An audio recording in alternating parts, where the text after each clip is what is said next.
নওপাড়া অভয়নগর যশোরের একজন বিশিষ্ট ব্যবসায়ী জনাব আনিসুর রহমান তার নিজ ব্যবসা প্রতিষ্ঠানের সামনে খুন হন।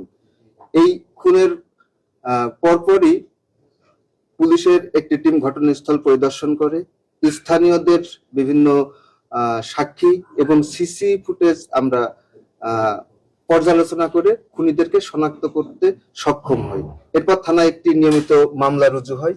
এই রুজু হওয়ার পরপরই জেলা পুলিশের একাধিক টিম দেশের বিভিন্ন জায়গায় অভিযান পরিচালনা করে এই হত্যাকাণ্ডে জড়িত একজন সহযোগী আসামি মনিরকে চট্টগ্রাম থেকে গ্রেপ্তার করতে সক্ষম হয়। মূল হত্যাকারী অর্থাৎ যার আঘাতে এই হত্যাকাণ্ড সংঘটিত হয়েছে, আমরা প্রথম থেকেই জেলা পুলিশের বিভিন্ন চৌকস টিম তৎপর ছিল তাকে অ্যারেস্ট করতে।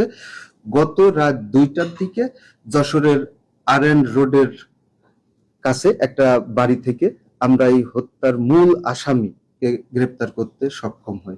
তার কাছ থেকে আমরা গুরুত্বপূর্ণ তথ্য পেয়েছি। তদন্তের সাথে এখনই সবকিছু বলা সম্ভব না। সে প্রাথমিকভাবে হত্যার কারণ এবং হত্যাকাণ্ড সে কিভাবে সংঘটিত করেছে সেটা আমাদের কাছে বর্ণনা করেছে। তো বলতেছি, তদন্তের সাথে আমরা অনেক কিছুই আপনাদের কাছে এই মুহূর্তে বলতে পারছি না। খুব শর্ট টাইমের মধ্যে আমরা আপনাদেরকে ইনশাল্লাহ এই ঘটনার মূল রহস্য আপনাদের সামনে ব্রিফ করব।